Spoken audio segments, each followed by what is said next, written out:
வணக்கம், வாழ்க வளமுடன். இன்று காலை ஒரு உறவினன்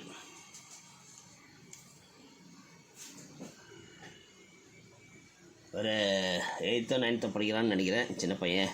ஒரு லிஸ்ட் ஆஃப் கிளான்ஸ் பற்றி எனக்கு அனுப்பி, இதற்கான உணவுகள்லாம் என்னான்னு சொல்லுங்கள், நான் ஸ்கூலில் ஒரு ப்ராஜெக்ட் செய்கிறேன் என்ன சொல்லியிருந்தான். டக்குன்னு நான் கையில் எடுத்த பேப்பர் உடனே அவனுக்கு ஆன்சர் பண்ணிட்டேன்.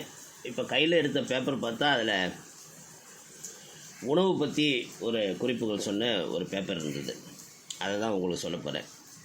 நோய் எதிர்ப்பு சக்தி குறைவாக உள்ளவர்களுக்கான உணவு. சரிங்க, அப்போ நோய் எதிர்ப்பு சக்தி குறைவதற்கான காரணங்கள் என்ன? ரொம்ப நாளாக மன அழுத்தத்தில் இருக்கிறது, தூக்கம் குறைவாக இருக்கிறது, சீரற்ற உணவு பழக்கம், கண்ணாப்பண்ண நேரத்தில் சாப்பிட்றது, சாப்பிடாமல் இருக்கிறது, வைட்டமின் மற்றும் மினரல்ஸ் இல்லாத உணவுகள் சாப்பிட்றது, தோசையை ஊற்றி ஊற்றி திங்கிறது, நீரிழிவு அதாவது டயபெட்டிக்காக இருக்கிறது, சர்க்கரை நோயோடு இருக்கிறது, உயர் ரத்த அழுத்தம் அது ஹைப்பர் டென்ஷனாக இருக்கிறது, அதிகமாக புகைப்பிடித்தல், அதிகமாக ஆல்கஹால் எடுக்கிறதெல்லாம் இந்த நோய் எதிர்ப்பு சக்தியை அடித்து உடைக்கிற பழக்க வழக்கங்கள்னு சொல்கிறாங்க. சரி, அப்போ அவங்களுக்கு சாப்பிட வேண்டிய உணவுகளை பற்றி கொஞ்சம் சொல்லுங்கன்னு கேட்டோம்னா, கீரைகள் மற்றும் காய்கறிகள், இதில் விட்டமினும் மினரலும் ரிச் அதிகமாக இருக்குது. அதுலேயும் குறிப்பாக முருங்கைக்கீரை, பசலைக்கீரை, சிறு குறிஞ்சான் கீரை, பாகற்காய், பீர்க்கங்காய், முட்டைக்கோசு, கேரட், வெண்டை இன்னும் ஒரு லிஸ்ட்டும் கொடுக்குறாங்க. இதோட பயன்கள்னு பார்த்தோம்னா, விட்டமின் ஏ, சிஇ நிறைந்தவை, நோய் எதிர்ப்பு சக்தியை அதிகரிக்கும். சரி, பழங்கள் சாப்பிட்லாமாங்க நோய் எதிர்ப்பு சக்தி அதிகரிக்க? என்ன? எஸ், அதில் விட்டமினும் ஆன்டி ஆக்சிடென்ட்லாம் நிறையா இருக்குது என்ன சொல்கிறாங்க. அதில் என்ன பழம்லாம் சாப்பிட்லாம்? நெல்லிக்காய், மாதுளை, பப்பாளி, ஆரஞ்சு, கொய்யா, ஆப்பிள் இதெல்லாம் சாப்பிட்லாம். உடலில் உள்ள நோய் எதிர்ப்பு சக்தியை மேம்படுத்தும், உடல் நரம்பு மற்றும் ஹார்மோன்களை சீராக்கும் இந்த பழங்கள்னு சொல்கிறாங்க.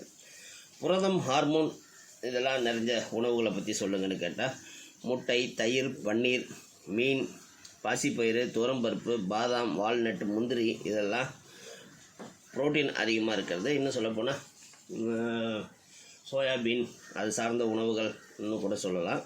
இது என்ன செய்யும்னா, செல் வளர்ச்சியை அதிகப்படுத்தும், நோய் எதிர்ப்பு சக்தியை அதிகரிக்கும்னு சொல்கிறாங்க. சரி, மூலிகை மற்றும் ஹெர்பலில் ஏதாவது சொல்லுங்கள், நாங்கள்லாம் கொஞ்சம் நிறையா அதெல்லாம் யூஸ் பண்ணுவோம்னு கேட்டிங்கன்னா, இஞ்சி, பூண்டு, மஞ்சள், துளசி, பெருஞ்சீரகம், கருஞ்சீரகம், ஆலிவ் ஆயில் இவையெல்லாம் பயன்படுத்தலாம். இது உடலில் இருக்கிற அந்த சோம்பேறித்தனம், அழற்சியை குறைத்து நோய் எதிர்ப்பு சக்தியை மேம்படுத்தும். சரி, இதெல்லாம் அளவாக பயன்படுத்தணுங்கிறதையும் குறிப்பாக சொல்கிறேங்க. சாப்பிடக்கூடாத உணவுகள் என்ன ஏதாவது இருந்தால் சொல்லுங்கள். என்ன, கண்டிப்பாக ஆல்கஹால் தவிர்க்கப்பட வேண்டும், புகைப்பிடித்தல் கண்டிப்பாக தவிர்க்கப்பட வேண்டும், அதிக காரம், அதிகமான பொரித்த உணவுகள், தீயிலேயே வறுக்கப்பட்ட உணவுகள், பொசுக்கப்பட்ட உணவுகள், அதிக சர்க்கரை, அதிக மைதா, அதிக கேக்கு, அதிக பிஸ்கட் இதெல்லாம் தவிர்க்கப்பட வேண்டும். ஃப்ரைடு ஸ்நாக்ஸ் எல்லாத்தையுமே தவிர்க்கலாம். ஆர்டிஃபிஷியல் கூல்ட்ரிங்க்ஸ் எல்லாத்தையும் கண்டிப்பாக தவிர்க்கணும். அதிக உப்பு கண்டிப்பாக தவிர்க்கணும். சரி, நோய் எதிர்ப்பு சக்தியை மேம்படுத்த ஒரு ஹெர்பல் டானிக் சொல்லுங்கள். என்ன தேவையான பொருட்கள்? முருங்கைக்கீரை ஒரு கைப்பிடி, பசலைக்கீரை அரை கைப்பிடி, இஞ்சி ஒரு துண்டு, நெல்லிக்காய் 1, துளசி இலை 5, தண்ணீர் 2 கப்பு. இதெல்லாம் 2 கப்பு தண்ணீரில் 10-15 நிமிடம் கொதிக்க விடவும். வடிகட்டி காலியான வயிற்றில் 1 கப்பு குடிக்கவும். நோய் எதிர்ப்பு சக்தி மேம்படும், உடல் சக்தி, நரம்பு சக்தி அதிகரிக்கும். தினசரி கொஞ்சம் ஆசனங்கள் செய்தால் நலம். பிராணாயாமம், தியானம் மன அழுத்தம் குறைந்து நோய் எதிர்ப்பு சக்தியை மேம்படுத்தும். தூக்கம் கண்டிப்பாக நல்ல ஒரு குவாலிட்டி ஸ்லீப்பு கொடுக்கணுங்கிறத சொல்கிறாங்க. தீவிர உடல்நலை குறைவு ஏதாவது இருந்ததுன்னா கண்டிப்பாக டாக்டரோட ஆலோசனையை கேளுங்கன்னு சொல்கிறாங்க. மனதுக்கு பிடித்த விஷயங்களை சிறிது நேரமாவது தினமும் செய்து வாருங்கள். அது உடலுக்கு ஆரோக்கியத்தை மேம்படுத்துவதற்கும் நோய் எதிர்ப்பு சக்தியை அதிகரிப்பதற்கும் பயன்படக்கூடியது. உங்கள் மனதுக்கு பிடித்த செயலை செய்வதுங்கிறது. இப்போ இந்த உணவுகளில் ஒரு டிப்ஸ் அவங்க சொல்லியிருந்தாங்க, என்ன நோய் எதிர்ப்பு சக்திக்கான டானிக்ன்ட்டு. நான் சொல்கிறது என்னென்னா, ஏற்கனவே நம்ம யூடியூப் சேனலில் நிறைய பதிவுகள் இருக்கும். ப்ரொடக்டிவ் ஃபுட்டுன்னு சொல்லி போய் பாருங்கள்.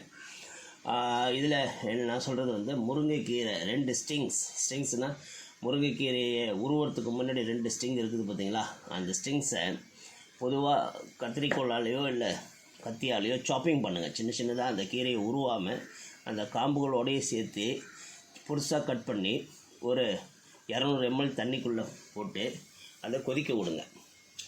அது சுண்டி 100 ml தண்ணியாக மாறின பிறகு அந்த தழை காம்பெல்லாம் வடிகட்டி எடுத்துட்டு அந்த தண்ணியை மட்டும் எடுங்க.